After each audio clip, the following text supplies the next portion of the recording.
pada Mei 2000 Uni Eropa. Peraturan ini menetapkan standar ketat untuk perlindungan data pribadi dan berlaku tidak hanya bagi perusahaan yang berbasis di Eropa, tetapi juga bagi organisasi di luar Eropa yang memproses data pribadi warga negara Uni Eropa. Lalu fitur utama GDPR ini yang pertama ada persetujuan eksplisit. Pengumpulan data harus disetujui secara eksplisit oleh pemilik data. Lalu fitur utama yang kedua ada hak untuk dihapus, right to be forgotten. Individu memiliki hak untuk meminta data pribadi mereka dihapus dari sistem. Lalu ada data portability. Pemilik data dapat meminta salinan data mereka dalam format yang dapat dibaca oleh mesin atau machine readable. Lalu ada pemberitahuan pelanggaran. Setiap kebocoran data harus dilaporkan kepada otoritas dalam waktu 72 jam. Lalu ada juga fitur penegakan yang kuat. Pelanggaran GDPR dapat mengakibatkan denda hingga 20 juta euro atau 4% dari pendapatan tahunan global perusahaan mana saja yang lebih besar.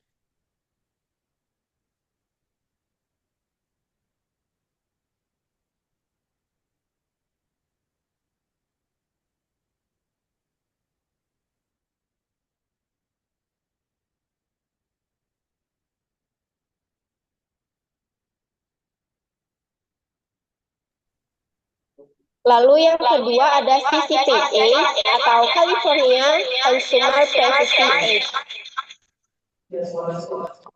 Coba mic-nya dibetulkan dulu ya biar nggak ini apa nggak mantul gitu. Apa nggak ke detek apa kamu ngomong tuh?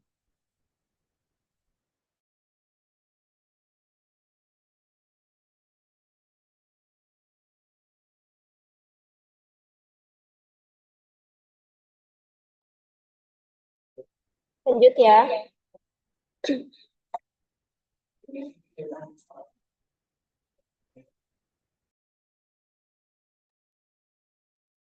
CCPA memulai berlaku pada 1 Januari 2020. Memberikan hak kepada konsumen di California untuk mengetahui data pribadi apa yang dikumpulkan tentang mereka, untuk siapa data tersebut dijual atau dibagikan, dan untuk meminta penghapusan data. Lalu fitur utama CCPA ada hak untuk mengakses. Konsumen dapat meminta akses ke data pribadi yang dikumpulkan. Lalu yang kedua ada hak untuk memilih keluar. Konsumen dapat menolak penjualan data pribadi mereka. Lalu yang ketiga ada hak untuk tidak diperlakukan diskriminatif. Tidak boleh ada diskriminasi terhadap konsumen yang menggunakan hak-hak mereka berdasarkan CCPA.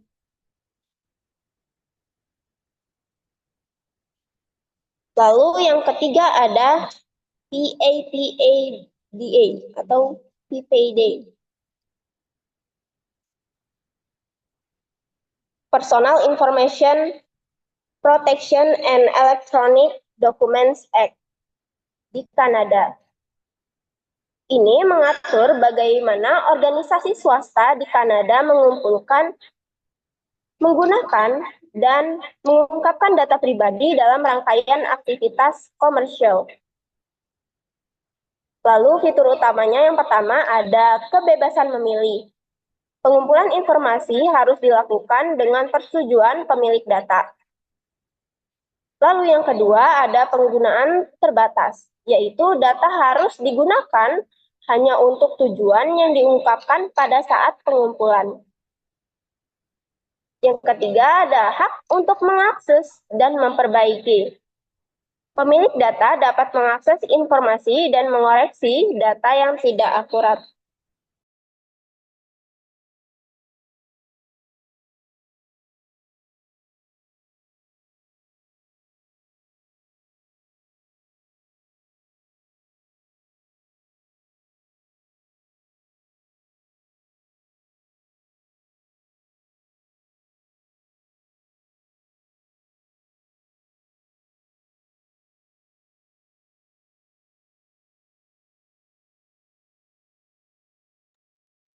Selanjutnya, privacy laws, application, and court rulings. Di berbagai negara, privacy data diatur oleh berbagai undang-undang yang mengatur bagaimana informasi pribadi harus dikumpulkan, diproses, disimpan, dan dilindungi. Regulasi-regulasi ini ditunjukkan untuk memberikan kontrol lebih besar kepada individu atas informasi pribadi mereka dan untuk mencegah penyalahgunaan data oleh organisasi atau pemerintah. Beberapa undang-undang utama di Amerika Serikat mencakup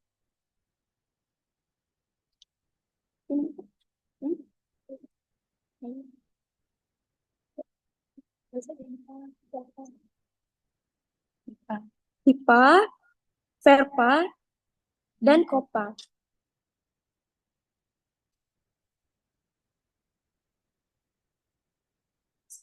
Satu, Health Insurance Portability and Accountability Act HIPAA. Definisi HIPAA adalah undang-undang yang diberlakukan pada tahun 1996 untuk melindungi informasi kesehatan pribadi atau PHI, Protected Health Information, yang dikumpulkan oleh penyedia layanan kesehatan, rumah sakit, asuransi kesehatan, dan pihak ketiga yang terkait. Tujuan utamanya adalah memastikan bahwa informasi kesehatan tetap bersifat pribadi dan hanya dapat diakses oleh pihak yang berwenang. Kedua, aplikasi. HIPAA mengatur tentang perlindungan terhadap informasi kesehatan, baik dalam bentuk elektronika maupun fisik, dan menetapkan standar keamanan serta aturan untuk penyedia layanan kesehatan mengenai bagaimana data tersebut harus disimpan, dibagikan, dan digunakan. Ini juga termasuk hak pasien untuk mengakses dan mengontrol catatan kesehatan mereka sendiri. Komponen utamanya, yang pertama ada privacy rule. Ini menetapkan standar untuk menjaga kerahasiaan informasi kesehatan dan hak pasien untuk mengakses rekam medis mereka. Yang kedua, security rule mengatur standar keamanan untuk melindungi informasi kesehatan elektronika atau EPHI.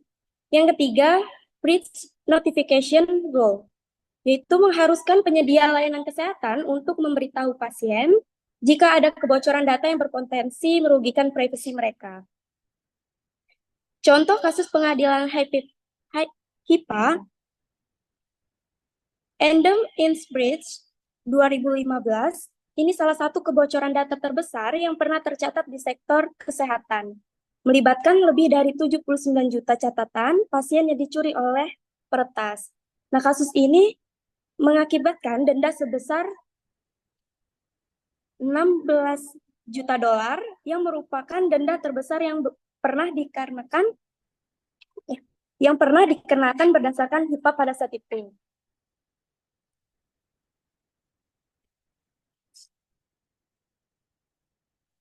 Selanjutnya, Family Educational Rights and Privacy Act atau VERPA. Definisi VERPA ini adalah Undang-Undang Federal Amerika Serikat yang dilakukan pada tahun 1974 untuk melindungi privasi catatan pendidikan siswa. VERPA ini memberikan hak kepada orang tua atau siswa dewasa untuk mengakses catatan pendidikan dan membatasi siapa saja yang dapat melihat informasi tersebut.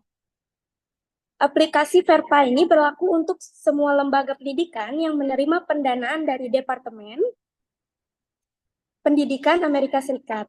Undang-undang ini melarang pengungkapan informasi yang dapat mengidentifikasi siswa, misalnya laporan nilai, laporan disiplin, dan catatan kehadiran, tanpa izin eksplisit dari orang tua atau siswa yang sudah dewasa di atas 18 tahun. Hak utama yang diberikan VERPA, yang pertama adalah hak untuk mengakses catatan pendidikan, dan yang kedua hak untuk memperbaiki kesalahan dalam catatan, dan yang ketiga hak untuk memberi atau menolak izin pengungkapan informasi yang dapat diidentifikasi. Contoh kasus pengadilan Verpa, Owasso Independent School District v. Valvo pada tahun 2002, kasus ini membahas apakah praktik menilai tugas di kelas oleh siswa lain melanggar hak privasi siswa berdasarkan Verpa.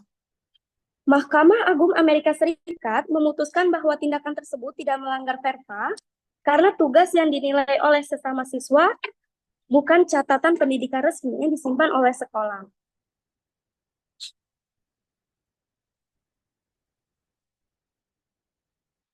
Selanjutnya, Children's Online Privacy Protection Act atau COPPA. Definisi COPPA ini adalah undang-undang yang diberlakukan pada tahun 1998 untuk melindungi privasi anak-anak di bawah usia 13 tahun saat mereka menggunakan layanan online. Undang-undang ini mengatur bagaimana situs web dan layanan online harus mendapatkan izin dari orang tua sebelum mengumpulkan, menyimpan, dan menggunakan informasi pribadi anak-anak. Aplikasi pada COPPA mengharuskan situs web yang menargetkan anak-anak atau mengetahui bahwa mereka mengumpulkan informasi dari anak-anak untuk yang pertama, memberikan pemberitahuan yang jelas tentang praktik pengumpulan data. Dan yang kedua, mendapatkan izin orang tua sebelum mengumpulkan data pribadi dari anak-anak. Dan yang ketiga, memberikan akses kepada orang tua untuk melihat dan menghapus informasi yang dikumpulkan. Contoh kasus pengadilan COPPA, YouTube pada tahun 2019, Federal Trade Commission atau FTC dan New York Attorney General mendenda YouTuber sebesar 170 juta dolar karena melanggar COPPA. YouTube dituduh mengumpulkan data pribadi dari anak-anak tanpa izin orang tua untuk menayangkan iklan yang ditargetkan.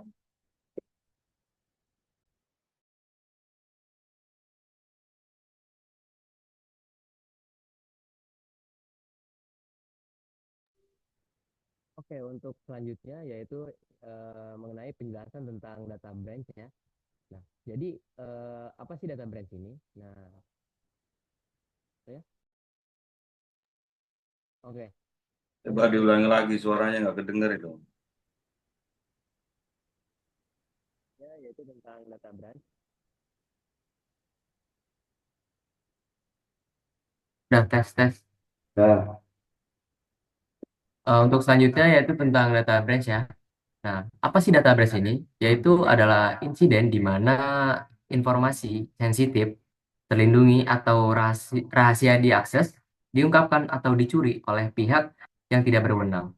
Nah, insiden ini dapat terjadi akibat berbagai faktor, termasuk serangan cyber, kesalahan manusia, ataupun kegagalan sistem. Nah, data breach ini dapat melibatkan data pribadi, data keuangan, data kesehatan, atau data perusahaan yang dapat digunakan untuk penipuan, pencurian, identitas, atau kejahatan lainnya.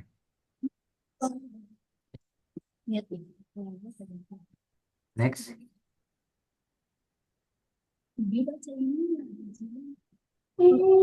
Next. Ji. Oh. Nah, ini adalah beberapa contoh kasus ya, yaitu kasus tentang data branch. Yang pertama, ada Equifax ya, pada 2017. Nah, Equifax ini salah satu dari 3 biro kredit terbesar di Amerika Serikat. Nah, perusahaan ini mengalami pelanggaran data besar-besaran yang mengungkapkan informasi pribadi sekitar 140 juta konsumen. Nah, untuk detail insidennya, yang pertama itu para peretas mengeksploitasi kerentanan di aplikasi web yang tidak diperbarui. Nah, yang kedua, data yang dicuri termasuk nama, nomor jaminan sosial, tanggal lahir, alamat, dan nomor lisensi pengemudi. Apa sih dampaknya dari peristiwa Equifax 2017 ini? Yang pertama yaitu tentang aspek keuangan ya. Nah, banyak individu berisiko mengalami pencurian identitas dan kerugian finansial akibat informasi yang dicuri. Nah, yang kedua yaitu ada tentang rasa trust ya dari konsumennya, yaitu kepercayaan publik terhadap Equifax ini itu sendiri dan biro kredit lainnya menurun. Nah, menyebabkan banyak konsumen mencari alternatif atau berhati-hati dalam memberikan informasi pribadinya untuk kedepannya. Nah, yang ketiga yaitu ada regulasi. Nah, Equifax mengalami tuntutan hukum dan denda yang sangat besar, serta diperintahkan untuk meningkatkan keamanan data. Contoh kedua yaitu ada Yahoo pada 2013-2014 ya, yaitu mengungkapkan bahwa ada dua pelanggaran terpisah terjadi di antara 2013 dan 2014 yang mengakibatkan lebih dari 3 miliar atau 3 miliar akun pengguna terkena dampaknya. Nah, jadi pada insiden ini data yang dicuri itu mencakup nama, alamat email, nomor telepon, tanggal lahir, serta kata sandi yang dienkripsi dan pertanyaan keamanan. Yahoo awalnya tidak mengungkapkan pelanggaran ini hingga tahun 2016, yang menambah dampak negatif pada reputasi perusahaan Yahoo ini sendiri. Nah, dampaknya itu yang pertama pada aspek keamanan ya. Banyak pengguna terpaksa mengubah kata sandi dan meningkatkan keamanan akun mereka. Yang kedua, pada aspek pencurian di identitas. Nah, dengan begitu banyak data yang bocor, risiko pencurian identitas itu sangat meningkat. Nah, yang terakhir tentang aspek penjualan. Dengan adanya kasus ini, Verizon Communication yang mengakuisisi Yahoo mengurangi harga akuisisinya karena kehilangan kepercayaan terhadap merek mereka. Next, Ji.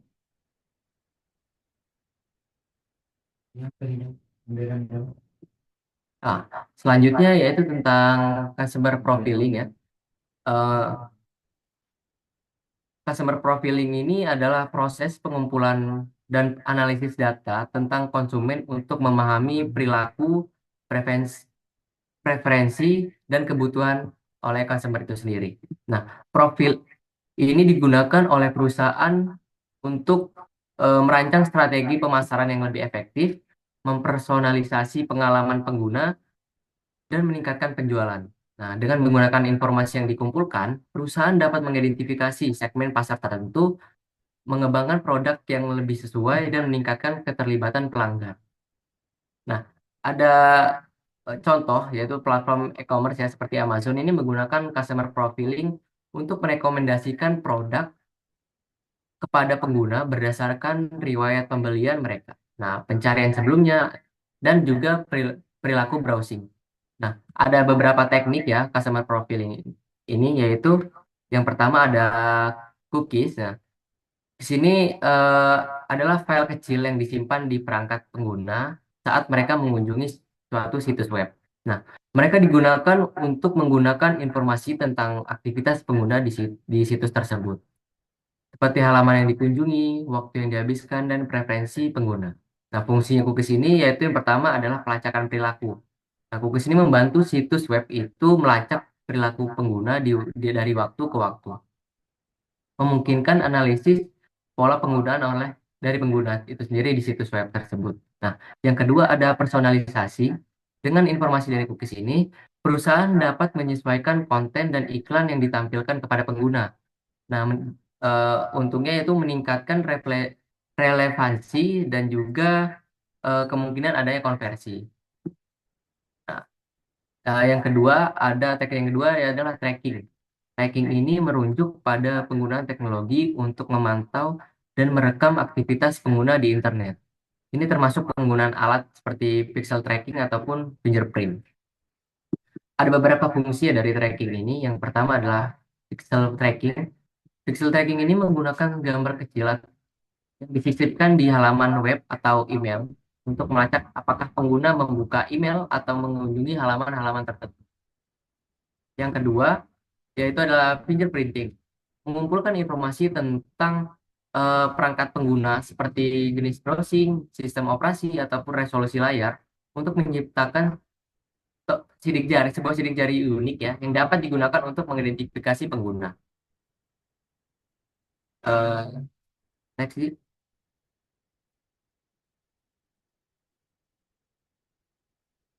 Nah, lantas isu etis apa yang bisa timbul dari customer profiling ini? Yang pertama yaitu ada privasi pengguna ya. Nah, banyak konsumen tidak menyadari seberapa banyak data mereka dikumpulkan dan digunakan, serta bagaimana data tersebut digunakan untuk menginformasikan untuk keputusan atau kebutuhan suatu bisnis. Yang kedua yaitu penyalahgunaan data. Data yang dikumpulkan untuk customer profiling dapat disalahgunakan oleh pihak ketiga, misalnya untuk tujuan yang tidak etis seperti pengiklanan agresif ataupun penipuan. Misalnya lain, yaitu data yang diambil untuk meningkatkan pengalaman pengguna dapat digunakan untuk menargetkan iklan dengan cara yang manipulatif atau mengganggu. Yang ketiga, yaitu ada keterbatasan kesadaran konsumen. Banyak konsumen tidak memahami sepenuhnya bagaimana data mereka dikumpulkan dan digunakan. Kurangnya pendidikan tentang isu privacy dan juga customer profiling dapat mengakibatkan keputusan yang tidak informasional dalam memilih untuk berpartisipasi dalam layanan tertentu. Oke, next.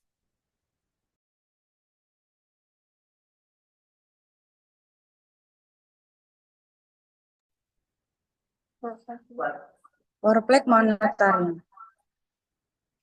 Untuk yang pertama, alasan monitoring. Pada poin pertamanya, perusahaan menggunakan pemantauan di tempat kerja untuk meningkatkan produktivitas, melindungi informasi rahasia, dan memastikan kepatuhan terhadap kebijakan perusahaan.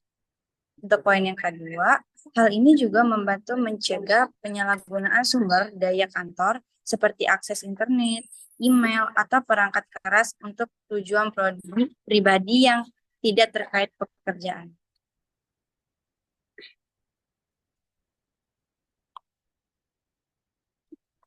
Teknologi yang umum digunakan, yang pertama ada software pemantauan aktivitas, yaitu digunakan untuk melacak aktivitas komputer karyawan, termasuk penggunaan aplikasi dan situs web yang diakses.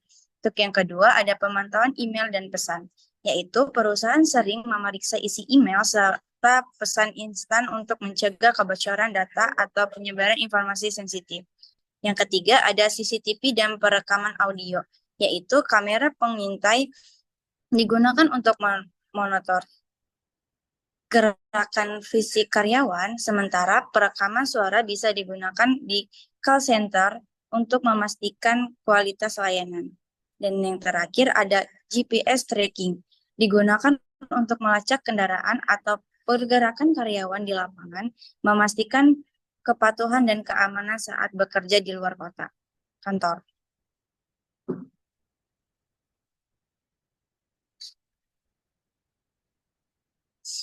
Masalah etnis workplace monitoring. Itu yang pertama ada privasi karyawan. Monitoring dapat menimbulkan perdebatan tentang hak privasi karyawan. Karyawan mungkin merasa bahwa pengawasan yang berlebihan melanggar privasi pribadi mereka, terutama jika pemantauan mencakup aktivitas di luar jam kerja. Yang kedua ada transparansi, yaitu kurangnya transparansi dalam kebijakan pemantauan dapat menyebabkan ketidakpercayaan. Penting bagi perusahaan untuk memberi pemberitahuan yang jelas tentang jenis pemantauan yang dilakukan. Yang ketiga ada keseimbangan kepentingan, yaitu organisasi perlu menyeimbangkan antara keamanan dan produktivitas dengan hak privasi karyawan, memastikan bahwa pemantauan tidak berlebihan atau invasif. Contoh implementasinya, yaitu pertama ada Amazon, yaitu menggunakan pelacak waktu dan perangkat lunak pemantauan aktivitas untuk mengukur produktivitas bidang. Yang kedua ada bank dan lembaga keuangan, yaitu memantau email dan komunikasi internal untuk mencegah insider trading dan penyelenggaraan kepatuhan.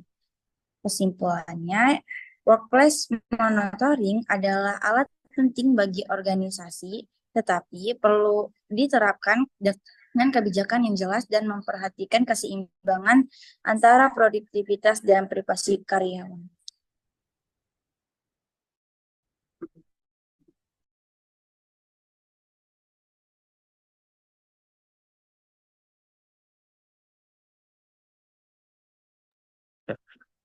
Jadi pada tahun 2012, Randy Zuckerberg atau bisa dibilang mantan eksekutif Facebook itu mengalami kebocoran foto pribadi di Facebook. Padahal mantan eksekutif Facebook. Jadi setelah terjadi ini, Facebook merilis kontrol privasi baru. Ternyata masih membingungkan penggunanya. Selain itu, Facebook juga terlibat beberapa kasus dengan FTC karena gagal memenuhi klaim perlindungan privasi serta kemitraan dengan data logics yang tidak transparan. Instagram, yaitu anak perusahaannya Facebook, juga mengalami kecaman karena kebijakan yang memberi hak menjual foto pengguna tanpa izin. Kasus-kasus ini menunjukkan kenapa lemahnya pelindungan privasi di platform Facebook. Jadi, siapa yang bertanggung jawab? Mungkin tanggung jawab utamanya ada pada Facebook sebagai penyedia layanan karena mereka harus memastikan keamanan dan privasi pengguna sesuai janji dan kebijakan mereka. Oke. Namun pengguna juga memiliki tanggung jawab untuk dapat memahami pengaturan privasinya dan mengelola informasi yang mereka bagikan. Jadi kurangnya pengalaman pengguna tentang kebijakan Facebook seringkali menjadi celah yang dimanfaatkan oleh pihak ketiga. Jadi Facebook ada tindakan tambahan yang diambilnya, yaitu Facebook harus menerapkan sistem transparansi yang lebih kuat mengenai bagaimana data pengguna yang lebih digunakan. Oke, jadi mereka juga bisa memperbaiki pengaturan privasi dengan tampilan yang sederhana dan pemberitahuan yang jelas. Untuk pengguna, mereka harus lebih proaktif memeriksa pengaturan privasi mereka, mengedukasi diri tentang resiko dan berhati-hati dalam membagikan informasi sensitif. Jadi mereka harus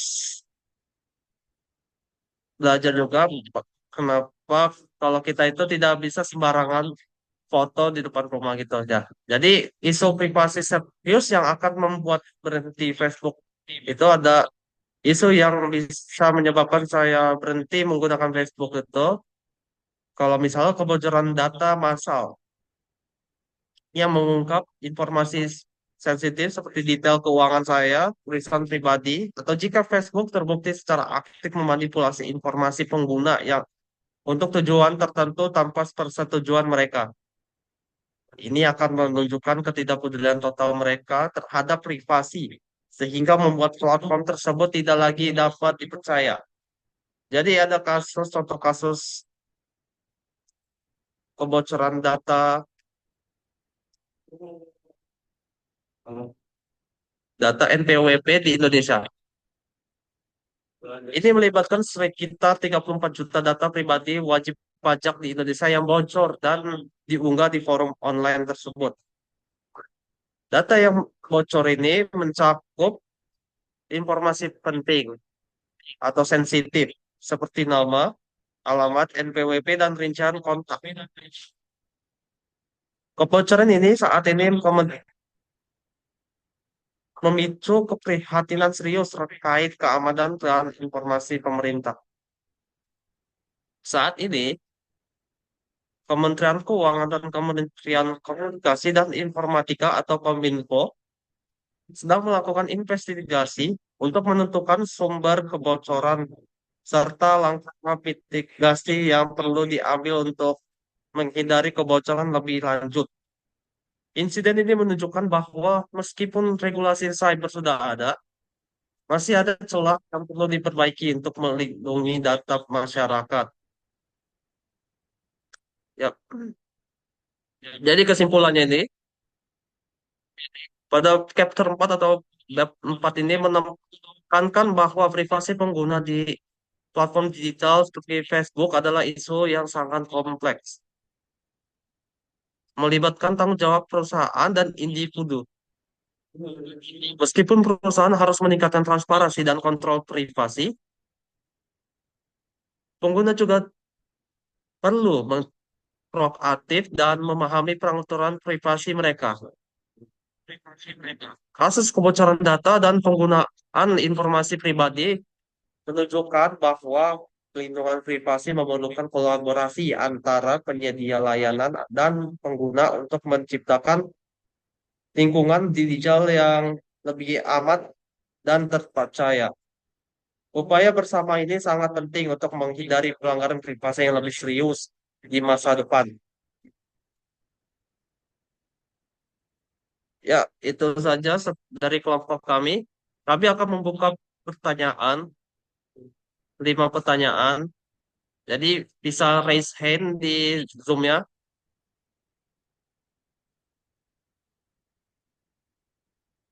Rahmat bisa dibantu kalau misalnya ada yang raise hand. Kita lihat dulu.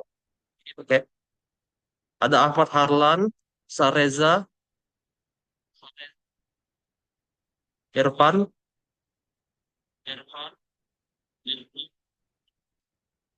Ferry,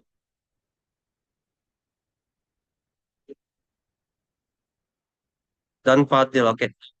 Kami kunci dulu untuk pertanyaannya. Jadi pertama-tama kan tadi saya lihat tadi ada Ahmad Harlan yang pertama itu raise hand. Jadi bisa dipertanyakan.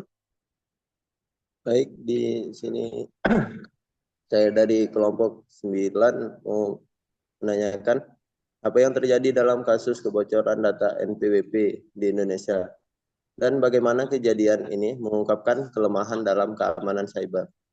Baik, cukup. Oke. Eh, kami kami kami itu dulu tampung dulu pertanyaannya. Jadi kedua itu tadi ada Sareza. Eh, izin ya.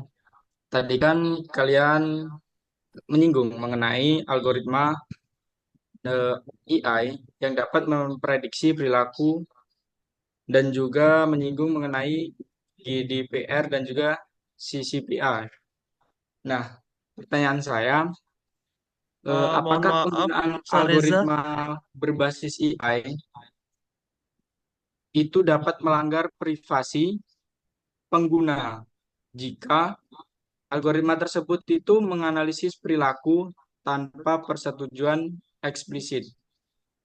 Seperti itu. Jika ia jelaskan, jika tidak juga jelaskan.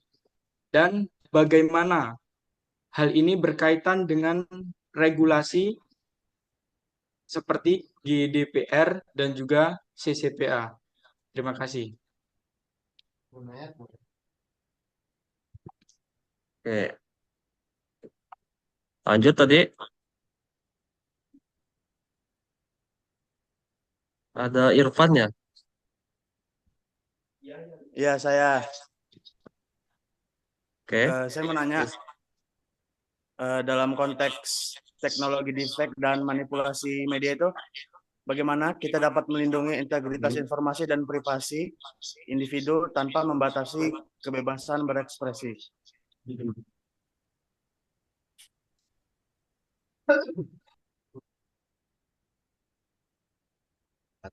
Oke. Ada lagi? Udah ya? Ada siapa tadi? Adil Ji. Fadil ya? Iya Ji. Eh, ini saya mau nanya, kan dalam era genomik personal tuh gimana sih kita dapat merancang sistem kesehatan yang bisa manfaatkan data genetik untuk dapat meningkatkan perawatan dalam melindungi privasi pasiennya.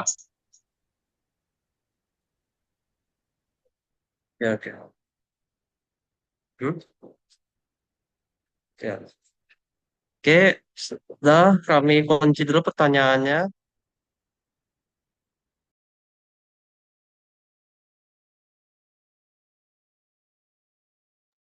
Diskusi dulu aja, Ji.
Oke, jadi saya akan menjawab pertanyaan untuk Syahreza Riyadma.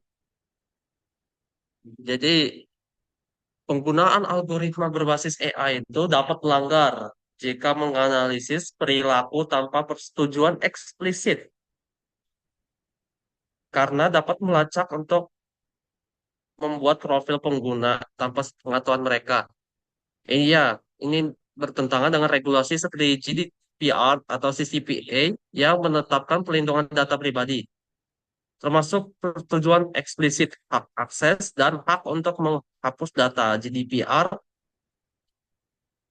misalnya mewajibkan transparansi dalam pemrosesan data. Sedangkan CCPA memberikan pengguna hak untuk menolak penjualan data mereka. Pelanggaran terhadap aturan ini dapat berujung pada sanksi hukum dan reputasi buruk bagi perusahaan. Eh, sudah cukup? Apa ada yang mau ditambahkan, Sareza?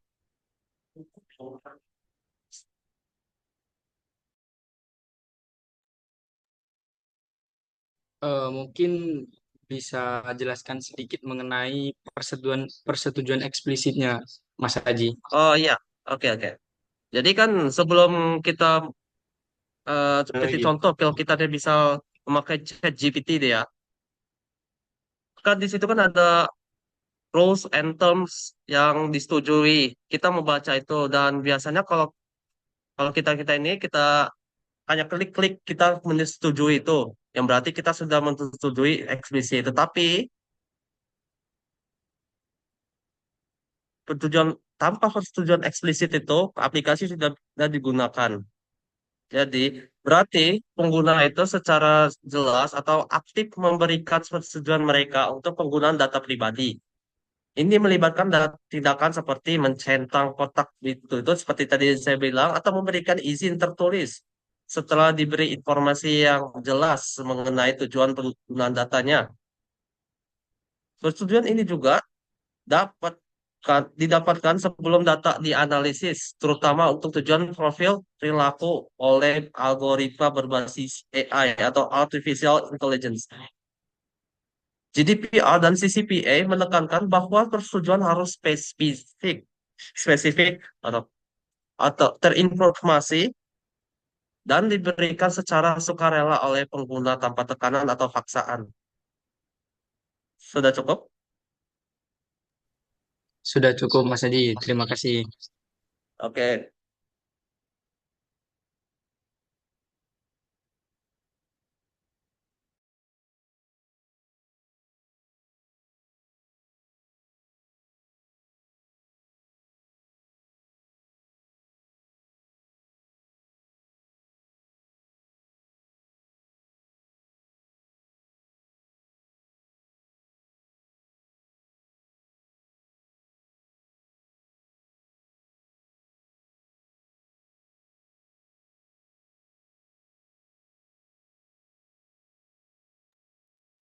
Mohon maaf untuk pertanyaan Fadil bisa diulang lagi nggak, Fadil?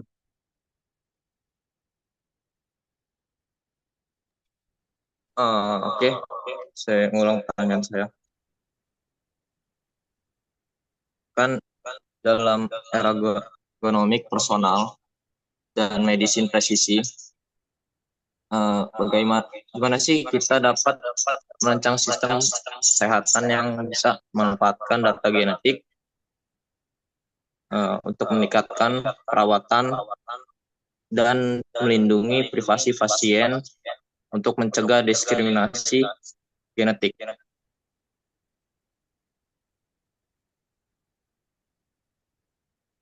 Sudah, Ji?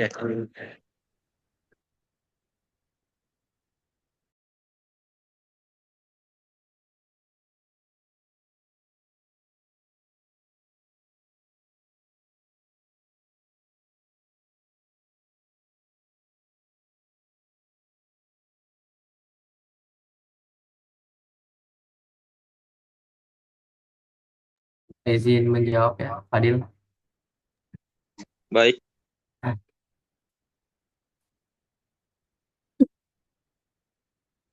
Eh, pertanyaan tadi kan tentang sistem kesehatan ya, memanfaatkan data genetik dan memastikan perlindungan privasi pasien serta pencegahan diskriminasi genetik itu Dil ya. Iya. Nah, dalam era genetik personal ya, atau precision medical ya, sistem kesehatan ini perlu dirancang dengan prinsip eh, privacy by design. Nah, tantangan utamanya itu melibatkan yang pertama menjaga kerahasiaan data sensitif milik pasien itu sendiri. Eh, Contohnya itu kayak genetik pasien serta melindungi akses yang tidak sah. Nah, tetapi banyak juga tantangan-tantangan etis ya dan tantangan-tantangan hukum yang meliputi dari konsep dari pertanyaan Fadil ini, yaitu ada yang pertama itu menjaga anonimitas data dari pasien itu sendiri. Yang kedua, mendapatkan persetujuan eksplisit dari pasien untuk menganalisis data milik pasien itu sendiri. Nah, yang ketiga itu pencegahan diskriminasi genetik dalam keputusan medisnya. Jadi solusi praktis mencakupnya itu mengenkripsi data, kebijakan keamanan ketat, dan kontrol akses di berbagai izin. Itu ya. Apakah perlu dijelaskan lebih dalam nih? Cukup sudah. Alam. Makasih ya. Sama-sama Dila. Yang jawabannya sudah dijawab, bisa lower hand-nya. Dan untuk yang belum dijawab pertanyaannya, bisa raise hand.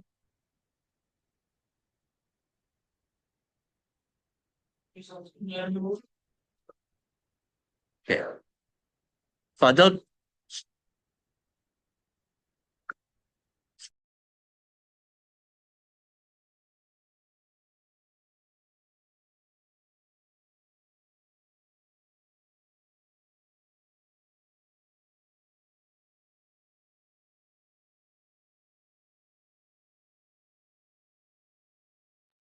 Arlan, bisa diulangi lagi ya perjawabannya, pertanyaannya?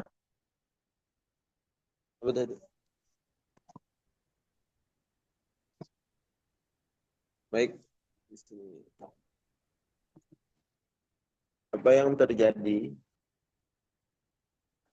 dalam kasus kebocoran data NPWP di Indonesia dan bagaimana kejadian ini mengungkapkan kelemahan dalam keamanan cyber.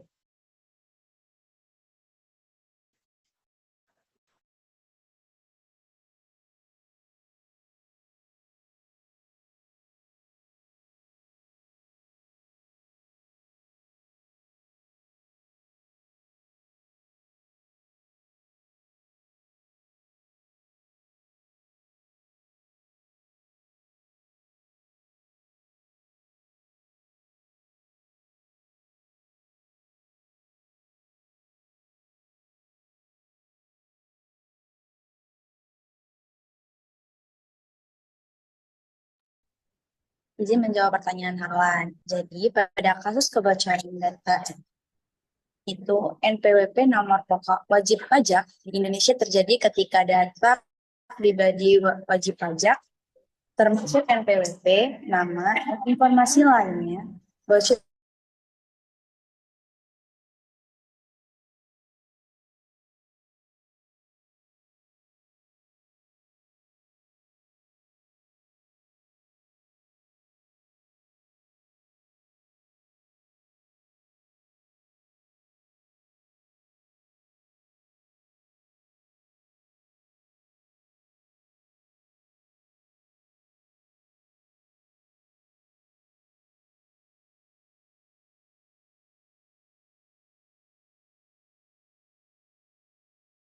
Eh, apakah sudah cukup untuk Harlan?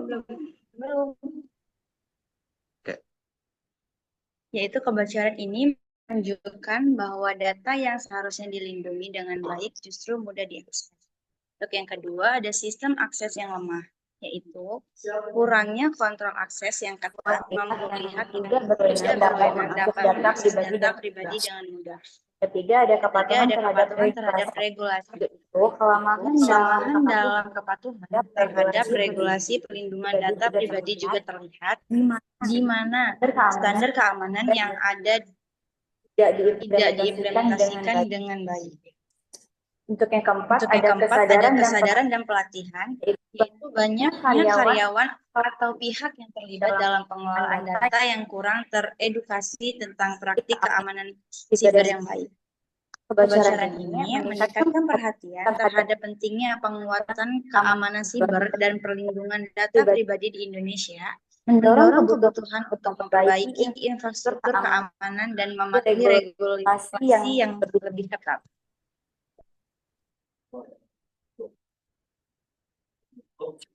Apakah sudah cukup? Ya baik, sudah cukup. Ya udah, untuk Ferry bisa diulang lagi pertanyaannya. Izin ya, Ji.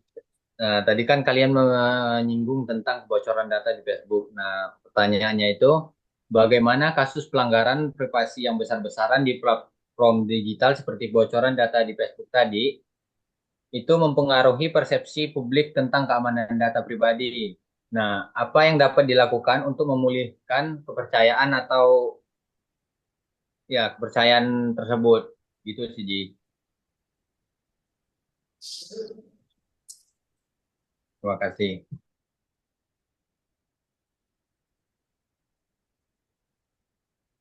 Oke. Ferry.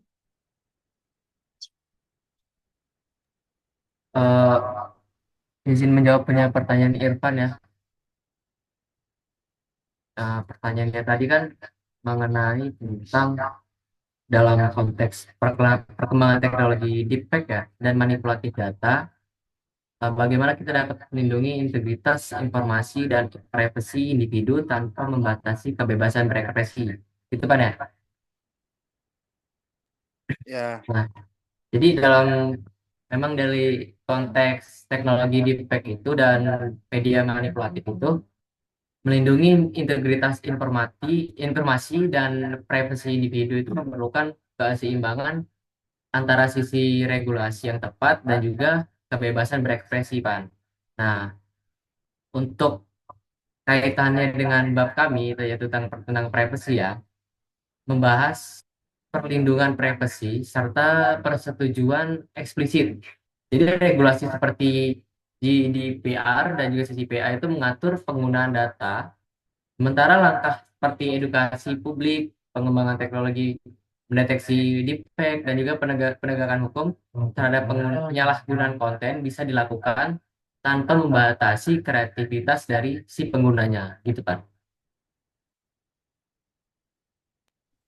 Iya, betul. Ya, betul. Betul lanjut.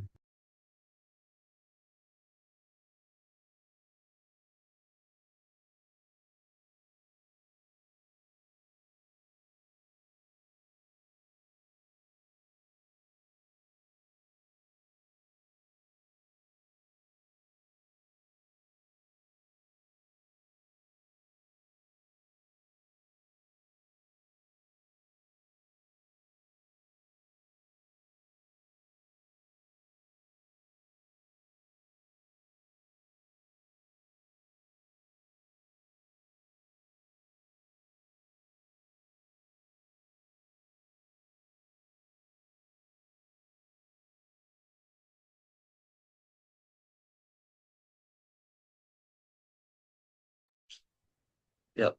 Jadi saya akan menjawab pertanyaan dari Ferry Sanjaya. Jadi kasus kebocoran data besar-besaran itu seperti yang terjadi pada Facebook menurunkan persepsi publik terhadap keamanan data pribadi dan mengurangi kepercayaan pengguna terhadap platform digital. Ini menunjukkan kelemahan dalam perlindungan privasi yang seharusnya dijaga oleh perusahaan. Untuk memulihkan kepercayaan, perusahaan-perusahaan harus menerapkan langkah-langkah transparansi, audit keamanan, perbaikan perlindungan data, memberikan kontrol lebih kepada pengguna, dan mematuhi regulasi seperti GDPR dan atau CCPA yang memberikan jaminan lebih atas perlindungan hak-hak privasi pengguna. Apa sudah cukup, Perry? Sudah cukup, Ji. Oke. Ya, karena sudah terjawab 5 pertanyaannya, Oke, kalau cukup Emma kami mau akhiri. Wassalamualaikum warahmatullahi wabarakatuh. Waalaikumsalam. Waalaikumsalam warahmatullahi wabarakatuh. Oke, mahasiswa semuanya, suara saya kedengar ya? Kedengaran, Pak. Dan Mbak, Dua presentasi terakhir yang minggu kemarin saya simak dan minggu ini semakin bagus ya.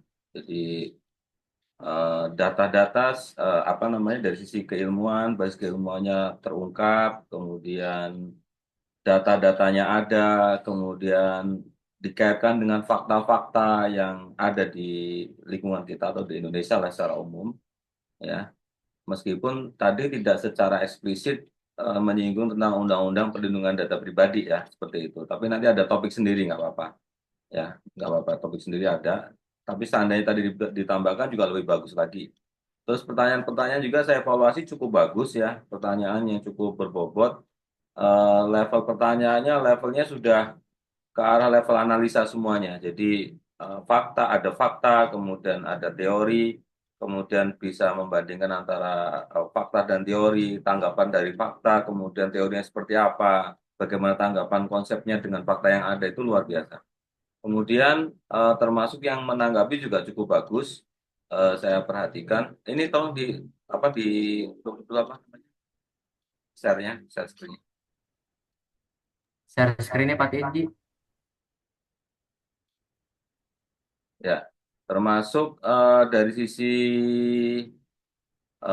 pemateri juga bagus dalam menyampaikan apa pandangan-pandangannya, ada fakta, kemudian bisa membandingkan dengan teori yang ada. Ini semakin hari semakin bagus lah. Seperti ini seharusnya ya dilakukan. Jadi basis berpikirnya sudah mulai muncul, basis berpikirnya sudah muncul, ada basis teori yang digunakan, ada basis analisanya, kemudian ada fakta yang diungkap, kemudian pandangannya dan sebagainya. Jadi mudah-mudahan kelompok besok semakin bagus lagi. Saya nggak tahu kelompok besok kelompok siapa lagi. Yang kelompok minggu depan siapa? Kelompok 5. Kelompok 5 ya. Oke, ini sebetulnya menurut saya sudah jadi satu bekal ya untuk kalian bisa ngomongin tentang IT Talk namanya ya. Jadi kita bincang-bincang tentang isu-isu teknologi informasi terkait dengan isu-isu terkini sudah cukup kuat ya. Tinggal masalah teknis saja sebetulnya yang perlu kalian perlu kalian kuatkan lagi. Baik, Pak. Bentar ya.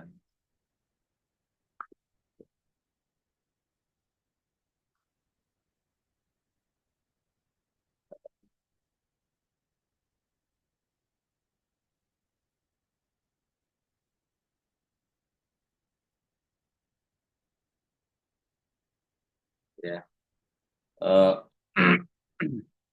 Kita ambil case diskusi-diskusi yang hangat di tahun ini ya. Kasus tentang data breach. Ada berapa kejadian terkait dengan data breach tadi juga masuk di sana ya. Data breach itu BPJS, kemudian EKTP, kemudian BDN ya, data nasional itu ya. Itu kan bagian dari data breach ya. Nah, mungkin kalian kemarin tidak terlalu masuk ke wilayah regulasi.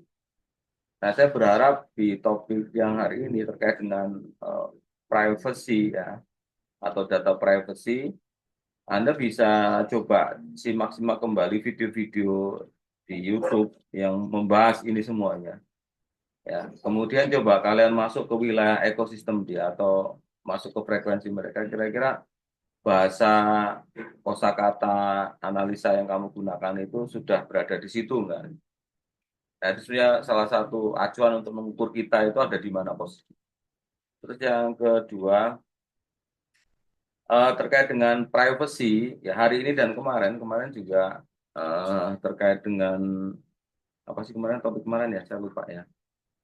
Kemarin tentang komputer and internet crime ya, terkait dengan komputer dan internet crime. Itu juga yang kemarin di minggu kemarin itu bicara tentang internet dan kejahatan dunia maya lah seperti itu. Hari ini bicara tentang privacy itu sebetulnya bagian dari bagaimana memberikan informasi kepada kita untuk meningkatkan apa namanya awareness ya namanya kepedulian ya kepedulian kita terhadap apa terhadap data kita gitu ya secara individual ya kepedulian kita terhadap data kita dan kedua kepedulian kita terhadap perilaku kita ketika kita menggunakan dunia maya. Bahwasanya dunia maya itu melakukannya harus menggunakan cara-cara yang sehat. Cara-cara yang sehat agar kita tidak terkena malware. Ya, ketika kita berselancar, kita menggunakan perangkat mobile kita, perangkat internet kita, gitu ya. Seperti itu. Itu sebenarnya bagian yang terpenting yang paling kita bisa gunakan ya, kita manfaatkan. Kemudian yang ketiga, ada catatan lagi yang perlu diketahui untuk minggu ini dan minggu kemarin itu sebetulnya memberikan pemahaman kepada kita ketika suatu saat, nah ini ya catatan ya kepada kita semuanya, ketika suatu saat kita memiliki satu bisnis, nah ini dia ya, satu bisnis, satu usaha yang memanfaatkan atau bergerak di bidang apapun yang memanfaatkan data-data IT, ya, data-data ya, data-data personal baik pelanggan kita, karyawan kita, itu memberikan aware kepada kita, penting kepedulian kepada kita untuk apa? Memperhatikan, ya, menjaga, ya, terkait dengan privacy, terkait dengan keamanan, agar orang yang menggunakan aplikasi kita itu dia tidak menjadi sasaran atau menjadi target dari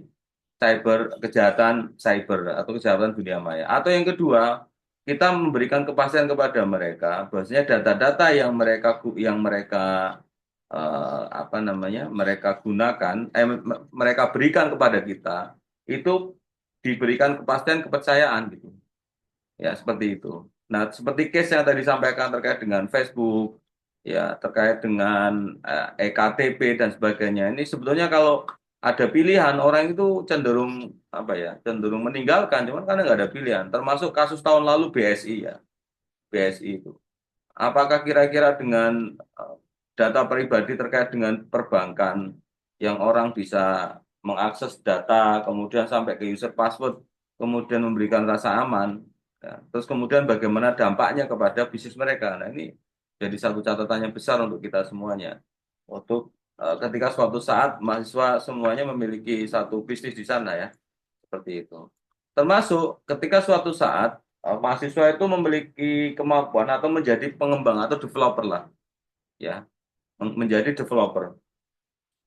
Menjadi developer ini juga menjadi catatan apakah aplikasi yang kita develop, apakah sistem yang kita develop itu sudah comply nggak dengan peraturan yang ada, gitu ya, dengan undang-undang yang ada. Jadi nggak asal develop aja gitu, ya seperti itu. Kayak misalnya Anda mengumpulkan rekening orang, ya ada kartu kredit di sana, kartu kredit kan masukin nomor CC, kemudian kode rahasia, tanggal lahir dan sebagainya. Apakah itu kemudian comply nggak dengan undang-undang yang ada di sana? Nah, tentunya ini menjadi satu perhatian buat mahasiswa semuanya ketika suatu saat mahasiswa semuanya memiliki atau menjadi sebuah pengembang sistemnya. Kemudian yang keempat, ketika mengelola SDM, nah ini juga tadi ada terkait dengan privacy workplace ya. Jadi bagaimana menjaga privasi di dunia kerja gitu, di lingkungan lah gitu seperti itu. Ya, jadi misalnya kita sebagai manajer lah atau sebagai owner dalam sebuah perusahaan, kita pengen semuanya terpantau gitu. Tapi kemudian kadang-kadang kita melupakan ada privacy orang di sana, meskipun dia karyawan kita. Maka tadi ada sebuah catatan kan, bagaimana eh, workplace itu, pengawasan di dunia kerja itu, tapi dengan tetap tidak melanggar privacy. Nah, seperti itu. Ya, jadi misalnya kayak apa, kamera, ya, kamera di ruang kerja, kemudian yang bisa terpantau, yang mantau juga satpam kan gitu. Ya, di ruang tamu, di mana kita harus meletakkan kamera-kamera itu kan seperti itu. Kemudian belum lagi terkait dengan beberapa perusahaan itu kadang-kadang kita bisa menjadi karyawan dia atau bekerja secara remote, tapi mereka meletakkan satu aplikasi di komputer kita.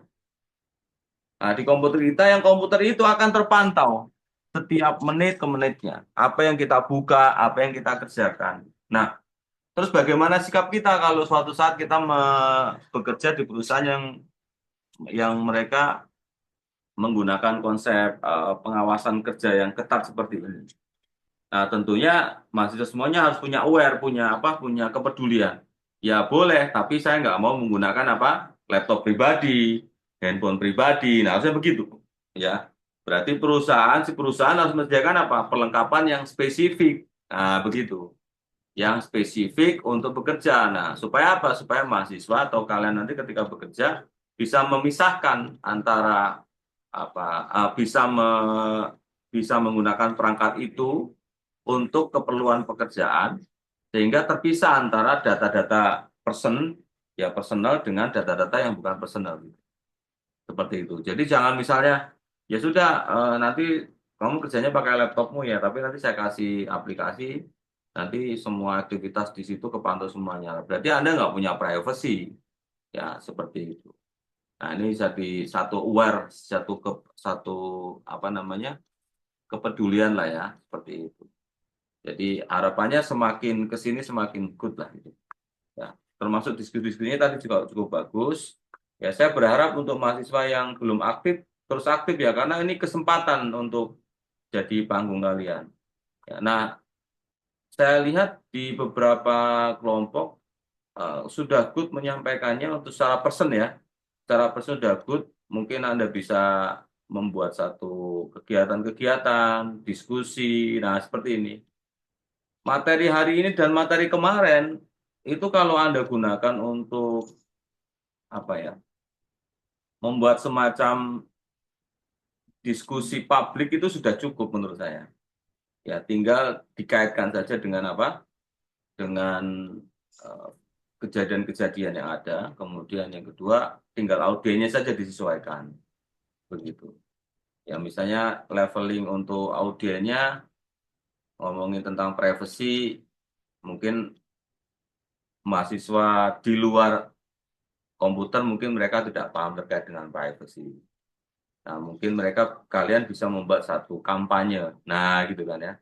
Dan campaigns dalam bentuk webinar ya terkait dengan pentingnya pelindungan data dan sebagainya. Itu dari saya untuk meeting hari ini tambahan saya rasa kayaknya cukup ya. Ini saya masih belum kepikir untuk mengundang siapa untuk di kelas kita, kayaknya sih ada di akhir lah ya. Mungkin ini cukup banyak juga sebenarnya yang bisa di-improve ya. Sahrul, ketua Himas siapa? Sahrul, Pak.